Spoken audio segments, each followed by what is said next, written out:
ಸಮಸ್ತ ಜನರಿಗೂ ಹ್ಯಾಪಿ ಸಂಕ್ರಾಂತಿ. ಇವತ್ತು ನಾನು ಗುಡಾನ ಮಾಡಿ ತೋರಿಸ್ತಾ ಇದ್ದೆ. ಮಕರ ಸಂಕ್ರಮಣಕ್ಕೆ ಹೆಚ್ಚಾಗಿ ಅದೇ ವಿಶೇಷ ಅಲ್ಲ ದೇವಿಗೆ. ಹಾಗೆ ಬಾಳೆಹಣ್ಣಿನ ಗುಡಾನ ಮಾಡಿ ತೋರಿಸ್ತಾ ಇದ್ದೆ friends. Welcome to Radha channel. ನಾನಿವತ್ತು ಗುಡಾನ ಮಾಡಿ ತೋರಿಸ್ತಾ ಇದ್ದೆ. ನೋಡಿ, ಗುಡಾನ ಮಾಡಿ ಆಯಿತು, ಆದರೂ ಮಕರ ಸಂಕ್ರಮಣಕ್ಕೆ ಅದೇ ವಿಶೇಷ ಅಲ್ಲ ಫ್ರೆಂಡ್ಸ್.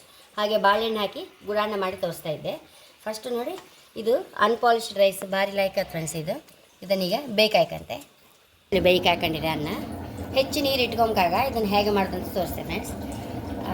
ಅಕ್ಕಿ ಒಂದು ಎರಡು ದೊಡ್ಡ ಲೋಟದಲ್ಲಿ 2 ಲೋಟ ಅಕ್ಕಿ ಹಾಕೊಂಡಿದೆ, ಬೇಯ್ಕೆ ಹಾಕೊಂಡಿದೆ. ಅದನ್ನೀಗ ಬೆಂದ ಮೇಲೆ ತೋರಿಸ್ತೇನೆ ಫ್ರೆಂಡ್ಸ್. ಇದು ಬಾಳೆಹಣ್ಣು ಹಾಕಂತ ಇದ್ದೆ. ನೋಡಿ, ಇದು ನೋಡಿ ಹೀಗೆ ಇಷ್ಟೇ ನೀರಿರಬೇಕು.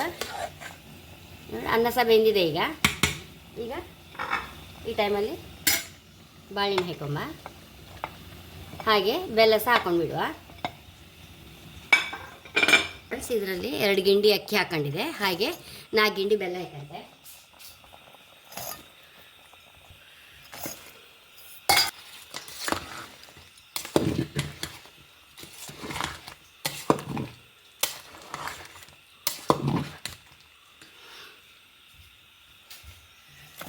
ಗಿಂಡಿ ಬೆಲ್ಲ ಹಾಕೊಂಡಿದೆ. ಒಂಚೂರು ನೀರು ಹಾಕೋದು, ಒಂಚೂರು ಮುಚ್ಚಿಡುವ. ಅದಕ್ಕೊಂದು ಗುಡಾನಕ್ಕೆ ಒಂಚೂರು ಒಗ್ಗರಣೆ ಮಾಡ್ಕೊಂಬ. ಒಂಚೂರು ತುಪ್ಪ ಹಾಕೊಂಡಿದೆ. ಸುಮಾರು ಜಾಸ್ತಿ ಮಾಡಿದೆ ಅಲ್ಲ, ಹಾಗೆ ಜಾಸ್ತಿ ಬೇಕಾಗ್ತದೆ ಫ್ರೆಂಡ್ಸ್. ತೆಂಗಿನಕಾಯಿ ಹೋಳು ಮಾಡಿ ಇಟ್ಕೊಂಡಿದ್ದೆ, ಅದನ್ನು ಹಾಯ್ಕೊಂತ ಇದ್ದೆ. ಇದನ್ನು ಹಾಕೊಂಬ.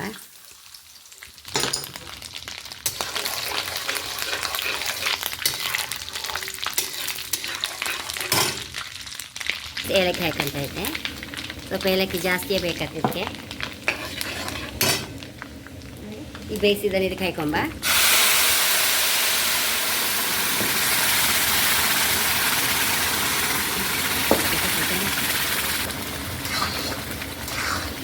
ಬಾಣಲೆಗೆ ಹಾಕೊಂಡು ಸ್ಟೀಲ್ ಬೋಗಣಲ್ಲಿ ನಮಗೆ ಈ ಇಂಥ ಬಾಣಲೆ ಇದಕ್ಕೆಲ್ಲ ಲಾಯ್ಕ್ ಆಗ್ತದೆ. ಹಂಗೆ ಒಗ್ಗರಣೆ ಹಾಕೊಂಡಲ್ಲ, ಇದಕ್ಕೆ ಹಾಕೊಂಡ್ಬಿಟ್ಟೆ ಇದನ್ನು.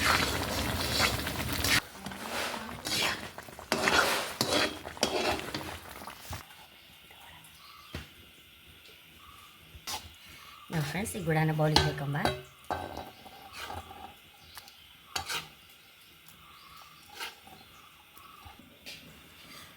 ಫ್ರೆಂಡ್ಸ್, ದೇವಿಗೆ ಪ್ರಿಯವಾದ ಗುಡಾನ, ಬಾಳೆಹಣ್ಣಿನ ಗುಡಾನ ರೆಡಿಯಾಗಿದೆ.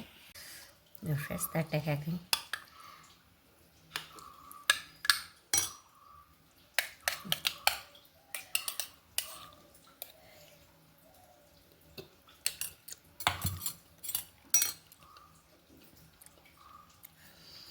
ತುಂಬ ರುಚಿ ಆಯ್ತು ಫ್ರೆಂಡ್ಸ್. ಕಾಯಿ ಮಧ್ಯೆ ಮಧ್ಯೆ ಕಟುಂಬ ಕುಟುಂಬ ಸಿಕ್ಕುವಾಗ ಪರಿಮಳ ಹುರಿದದಲ್ಲ, ತುಂಬ ಅಂದರೆ ತುಂಬ ರುಚಿ ಇತ್ತು. ಇನ್ನು ಬೇಕಾದ್ರೆ ಲೈಟಾಗಿ ಪಚ್ಕರ್ಪೂರ ಸಹ ಹಾಕೊಳ್ಬೋದು ಫ್ರೆಂಡ್ಸ್. ಅದು ಸಹ ತುಂಬ ಲೈಕ್ ಆಯ್ತು. ಹಾಗೆ ಖಂಡಿತ ನೀವು ಸಹ ಟ್ರೈ ಮಾಡಿ ಫ್ರೆಂಡ್ಸ್. ನನ್ನ ಚಾನಲ್ ಇಷ್ಟ ಆದರೆ ಸಬ್ಸ್ಕ್ರೈಬ್ ಮಾಡಿ, ಲೈಕ್ ಮಾಡಿ, ಕಾಮೆಂಟ್ ಮಾಡೋದಂತೂ ಮರಲೇಬೇಡಿ. Thank you.